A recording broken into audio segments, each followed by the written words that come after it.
이제 그 수산물 품질관리사 2차 시험 때문에 여러분들이 이제 고민이 많은데, 이제 2차 시험은 아무래도 서술형으로 치다 보니까 단답형으로 채워야 되고 또 서술해야 되고 하는 문제들이 있잖아요. 그래서 지금 2차 시험에 출제되고 있는 그 영역들을 보면은 법령에서 나오고, 법령에서도 이제 원산지 표시하는 법령이 한 문제 내지는 두 문제 정도 나오잖아요. 수산물에 관련된 원산지 표시 파트이기 때문에 그 분량이 많은 건 아니에요. 그 수산물만 쭉 뽑아내면 되니까.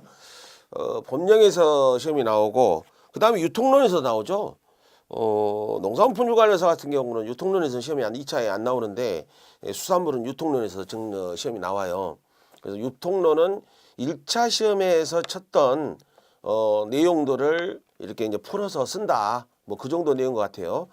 그 다음에 이제 중요한 것이 이제 우리 수산물에서는 표준 규격, 품질 검사, 일반 표준 규격 파트, 표준 규격 검사, 품질 검사, 품질 인증, 이런 쪽. 그러니까 또 머리 아픈 쪽이 이제 식품 공전이잖아요. 식품 공전이 분량이 많아요. 식품 공전에서 공통 규격에 관련된 부분하고 또 표준 규격과 관련되어 있는 그 제품 쪽에 수산품 가공품 파트가 있는데 분량이 많은데, 저도 뭐 1회부터 쭉 강의를 했지만 식품 공전 가지고 특별히 강의를 해준 적은 없어요. 식품 공전은 여러분들이 시간 나면은 배워야 되는데, 3회 기출 문제도 보니까 식품 공전 쪽에서 시험 문제가 등장을 하죠. 뭐 일반 수산물류의 내장이라든가 생식용 굴의 정의를 쓰시오, 뭐 이런 것들, 그런 문제가 등장을 합니다. 2회 때 나왔네 그게. 그래서 여러분들한테 2차 시험을 치기 위해서 어느 쪽을 제가 제공을 해드릴까 하는 좀 고민을 했는데, 일단 여러분들 교재 뒤편에 보게 되면요, 연습 문제가 굉장히 많이 주어져 있습니다. 여러분들 교재에 몇 페이지죠? 385페이지 보면 1단계 문제 해가지고 품질관리법과 관련된 문제가 쭉 나와 있고, 그 다음에 이제 법이 끝나게 되면은 수화국 품질관리, 유통관리 쪽에 이제 시험 문제가 좀 나와 있잖아요. 그래서 1차 시험 때 여러분들이 시험을 쳤지만은 2차 시험 때는 아무래도 이쪽에 1차 시험 또 많이 잊어버리기도 했을 것 같고, 그래서 법률 부분에 주로 출제되는 유형들을 좀 모아놓은 것들이 있으니까 그걸 가지고 좀 한번 기억을 되새겨보는, 아무래도 이제 마지막 시험 치러 갈 때 여러분들 이 강의를 듣고 있는 과정에서 그냥 들으면서 공부가 될 수 있는 그런 역할을 제가 좀 해드리고 싶습니다. 일단 여러분들 교재 385페이지를 펴시고 보게 되면은 농산물 품질관리법과 관련된 부분에 표준규법, 규격품 두 가지 규격을 쓰시오 하는 문제가 나오죠. 실제로 우리 그 과거 기출에서도 포장 규격에 대한 정답이 나와 있었죠. 거르다니 포장 취소, 포장 방법 이렇게 쭉 써놓고 이게 뭐냐라고 물어본 가로치기가 하나 있었잖아요. 그래서 포장 규격과 등급 규격의 내용을 기억을 하고 있어야 됩니다. 그래서 강론도 써야 되고 타이틀도 써야 되는.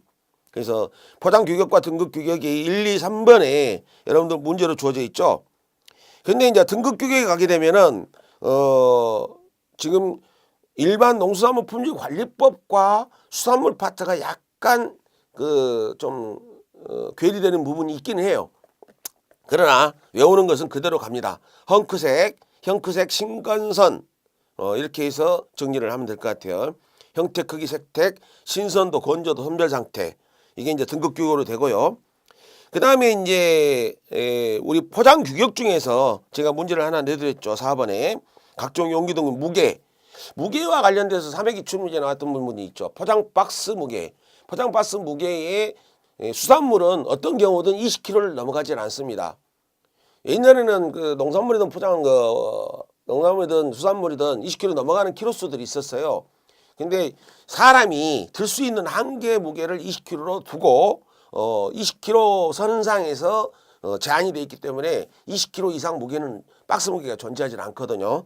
거기에 대한 문제가 3회 때 제가 이제 3, 4교시 때 2회 기출과 4회 기출, 3회 기출에 대해서 다시 한번 풀어드릴 텐데, 왜냐하면 나오는 유형을 좀 알아야 되니까 그래서 20kg라고 하는 것이 있고 포장 재료 종류는 그렇게 중요하지는 않아요. 유전자 변형 표시 대상과 관련된 부분도 있기는 하는데 뭐 그것보다는 그다음에 이제 겉포장, 속포장 목적, 뭐 겉포장 수송 목적이고 속포장은 구매의 편리성을 따진다. 포장 재료는 몇 개가 있느냐 하는 얘기가 있죠. 7번에 유전자 변형 대상, 표시 대상 수산물의 정기 수거 조사라고 있죠. 식품안전처청이 업종, 규모, 거래 품목, 거래 형태 등을 고려해서 매년 1회 실시한다. 식약처장이 실시하는 걸로 되어 있죠. 그다음에 이제 수산물 안전성 조사 결과 잔류 오염 기준 초과했을 때 출하 연기 용도 전환 폐기인데요. 출하 연기 용도 전환 폐기 파트는 매회 시험에 출제된다고 생각하시면 됩니다. 2회, 3회 때도 문제의 유형을 보면 있어요. 그래서 출하 연기 같은 경우는 일반 그 농약 등이 일정 시간이 되게 되면은 공기 중에 발산돼서 식욕에 문제가 없는 시간이 있겠죠. 그 시간이 경과되면 먹을 수 있기 때문에 그런 경우는 출하 연기가 되고 생산 단계에서요. 생산 단계 이것도 아셔야 돼요. 잔류용 기준의 그 처리 방법 생산 단계 규정이고 여기에 나와 있는 그 외 부분은 총리령으로 따로 정리되어 있다는 부분. 그다음 용도 전환 식용은 안 되지만은 사료용 공업용은 가능하다. 폐기 용도 전환도 안 되고 출하 연기도 안 되는 경우 이게 1회 때도 나왔고 또 제가 그 수업 준비를 하다 보니까 3회, 2회 때도 나온 것 같아요. 그래서 쓸 줄 알아야 됩니다. 내용까지 타이틀만 쓰는 건 안 돼요. 지리적 특성과 관련된 부분이 품질 양상과 지역 특화 산업 육성, 소비자 보호라는 제가 가로로 쳐놓은 부분이 있죠. 그 가로 쳐놓은 부분이 중요합니다. 왜 지리적 특성, 지리적 표시 제도를 운영하는 목적이 품질 향상, 지역 특화 산업 육성, 소비자 보호이다. 그다음에 안전관리를 위해서 총리령에 의해서 또 되어 있는 부분이 있죠. 농지, 어장, 용수, 자재 이 부분을 갖다가 생산 단계에서 조사를 하는데 이런 부분에 대해서는 뭐 객토를 한다든가 종화를 한다든가 하는 내용도 따로 있잖아요. 그다음에 지리표시와 관련돼서 등록 사항과 등록 거절 사유가 있어요. 그래서 여러분들 11페이지에 그 등록 세부 기준에 대해서 등록 거절 사유 세부 기준 대통령령으로 되어 있는 거거든요. 이 부분에 대해서 빈칸치기로 되어 있는데 이걸 쓰라갈 수도 있는 부분이죠. 그래서 아셔야 돼요. 첫 번째 해당 품목이 지적 표시 해당 지역에서 생산된 농산물이 아니거나 지역성을 얘기하고 있죠. 지역성. 해당 지역에서 생산도 되고 가공도 돼야 돼요. 1번은 지역성. 지리적 표시 등록 거절 사유에 대해서 여러분들 꼭 기억을 하셔야 됩니다. 지리적 표시 등록사항하고 등록사항도 기억을 하셔야 되고요. 등록 거절 사항도 기억을 하셔야 됩니다. 지리적 표시와 관련돼서 시험에 나올 수가 있어요. 그래서 1번의 지역성, 2번의 우수성이죠. 국내외에 널리 알려져야 된다. 그 다음 3번의 역사성이죠. 대상 지역에 생산된 역사성, 역사가 깊지 않은 경우. 그러니까 외국 종자들이 들어와가지고 외국의 뭐 은어라든가 뭐 송어라든가 이런 게 들어와서 국내 이식이 됐을 때 짧은 시간에 이게 좀 돼 있는 경우 역사성이 짧기 때문에 아무 우수해도 지적 특성을 부여하지 않습니다. 해당 부모평 명성 또는 뭐 그 특징이 그 지역의 특정 환경적 요인, 인적 요인을 기인하지 않는 거 이런 부분도 하나 우리가 정리를 하시고요.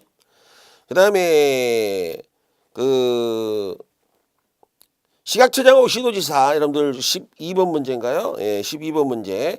시각처장하고 시도지사는 수산물 안전관리를 위해서 생산 이용에 사용하는 농지, 어장, 용수, 자재 생산 단계하고 출하대 저장 단계, 출하되기 전 단계 이 3단계로 구분된다는 사실. 그 구분을 규정하셔야 되고 관련 법령이 생산 단계는 총리령, 그 다음에 저장 단계로부터서는 식품위생법이라고 하는 관련 법을 기억을 하셔야 됩니다.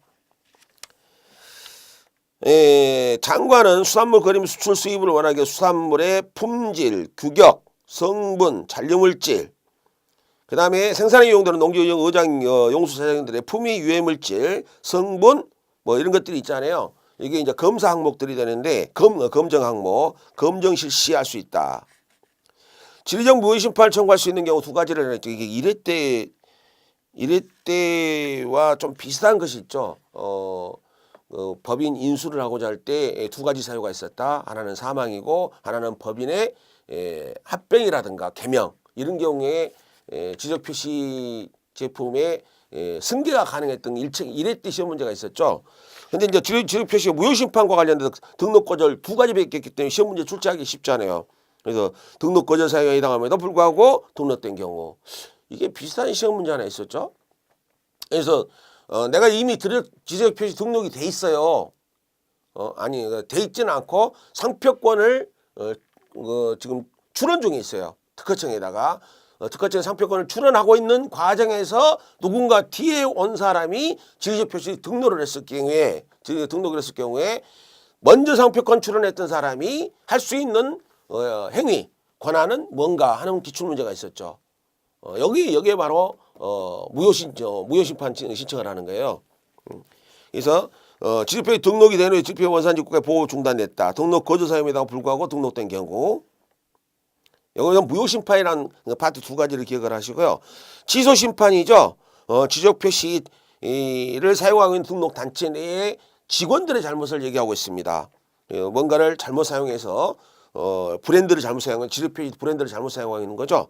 그래서 수혜자로 하여금 상품 품질에 대해서 오인하게 하거나 지적 질서에 대해서 혼동하게 하는 경우 취소 사유가 있고 무효 사유하고 취소 사유는 별도로 좀 여러분들이 봐둘 필요가 있습니다. 그리고 또 심판 부분도 있으니까요. 그래서 지적 표시와 관련된 부분이 매년 출제가 되고 있었거든요. 거기 조정하시고 그다음에 이제 이력 추적 관리 등록 사항에서 이력 추적 등록 사항에 생산자, 유통자, 판매자 세 가지 파트가 있잖아요. 각각의 등록되는 내용에 대해서 여러분들이 기억을 해 두셔야 됩니다. 2차 시험 치러 갈 때는 어차피 기억해서 써야 되거든요. 이해를 한다고 해서 시험 문제 시험 공부가 끝나는 건 아니에요. 그럼 써보는 훈련을 해야 되는데 대략 한 6, 70점 정도의 합격을 가져가는 친구들의 공부 성향을 보게 되면요.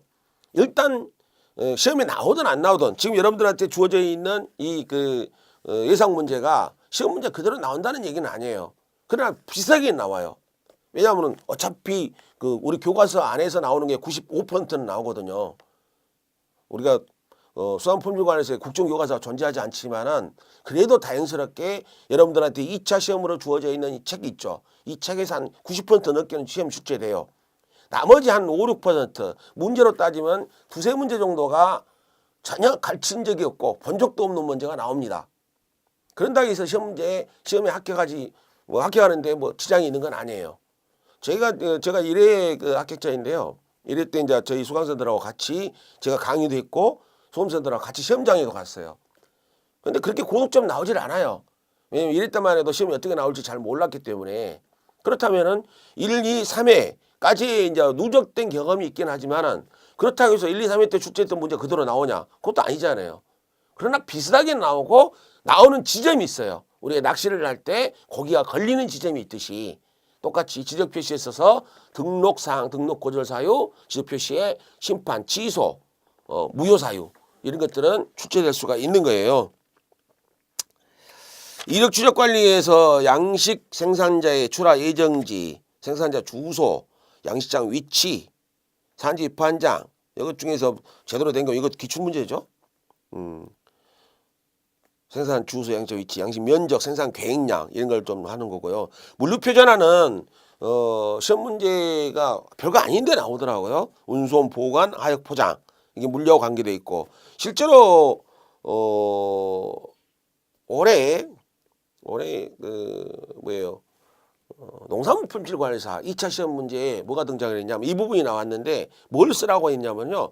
규격화하고 호환성을 쓰라는 문제가 나왔어요. 그래서 물류 표준화와 관련된 이 문장 두 줄밖에 안 되잖아요. 이 두 중에 대해서는 그 안에 있는 단어들 중요 단어들이 있죠. 보관, 하역, 포장 이런 단어가 있고 그 다음에 기기, 용기, 설비, 정보라는 단어가 있죠. 그 다음에 규격화, 호환성, 연계성이라는 단어가 있어요.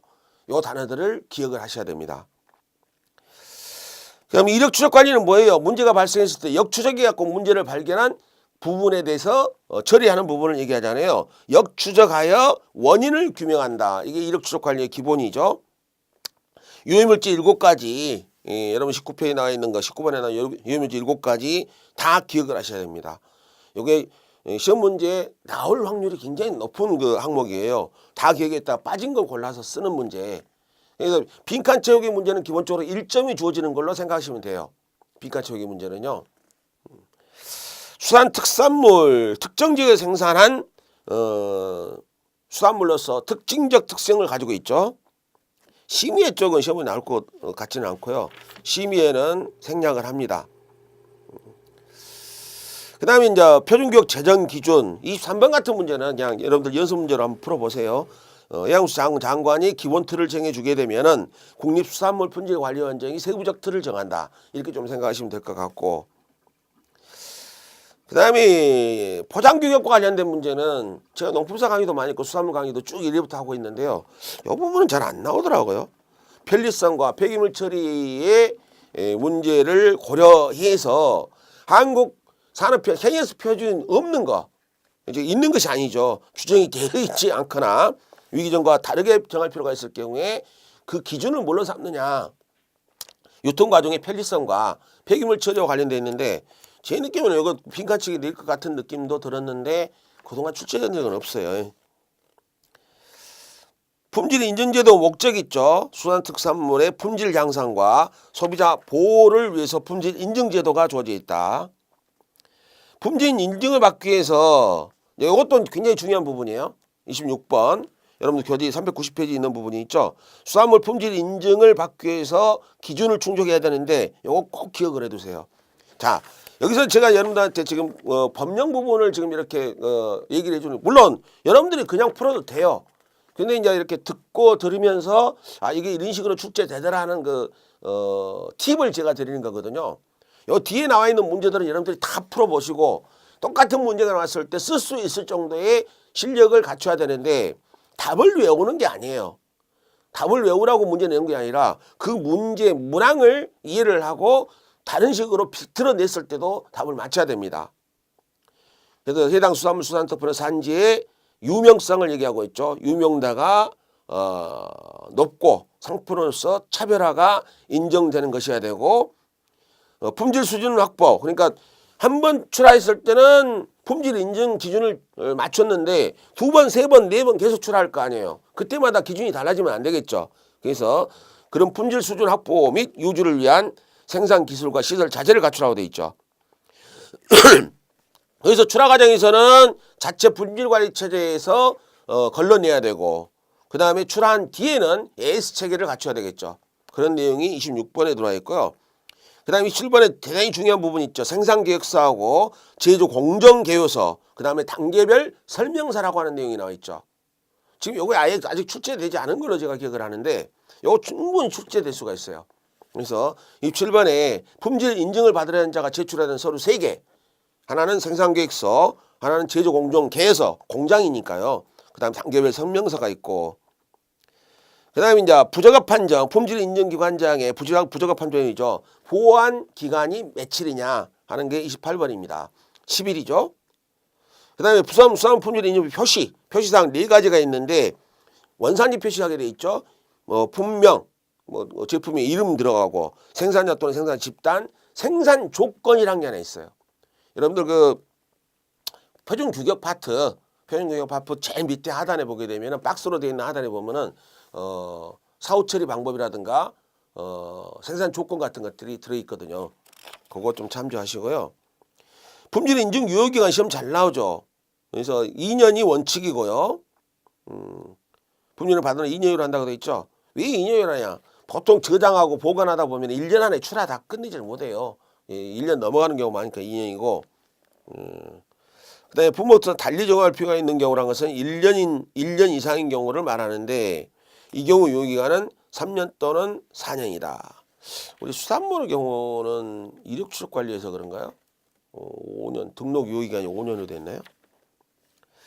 정확하지는 않네요. 31번 품질인증 취소할 수 있는 방법. 취소 사유를 쓰시오 하는 것들도 시험 문제 잘 나오죠. 품질인증이라는 지적 표시 품에 반드시 취소해야 되는 사유 이런 것들을 쓰라는 문제가 벌칙에서 시험 문제 잘 나오거든요. 그래서 무조건 쓸 때 나오는 1점짜리를 맞추는 문제가 뭐냐. 거짓 부정한 방법의 등록, 인증 그거 무조건 쓸 줄 알아야 돼요. 그 다음에 품질 인증 기준에 맞지 않는 경우 판매 금지, 표시 정지 뭐 이런 조치를 했는데 조치에 따르지 않는 경우. 예를 들어서 무조건 또 취소해야 되는 경우 뭐예요? 영업 정지, 영업 정지 기간이죠. 또는 표시 정지 기간, 판매 정지 기간 이런 정지 기간 동안에 영업을 한 게 적발되게 되면은 100% 취소입니다. 등록 취소예요. 그래서 전업기업 등의 품질 인증표를 생산하기 어렵다고 판단되는 경우 품질 인증의 취소 사유 31번 기억을 하시고요. 심사원 필요 없죠. 그렇게 중요하지 않죠. 예. 인증기관의 지정을 취소해야 되는 4가지 사유 있죠. 이런 것들을 공부해요. 거짓 부정한 방법의 인증기관 지정, 정지기간 중 업무, 3년간 2회 이상 업무정지 처분을 받은 경우, 폐업, 해산, 부도 이런 것들은 시험 문제 지금 여러분들이 시험장에 가면 바로 출제될 수 있는 문제들이에요. 이런 것들은.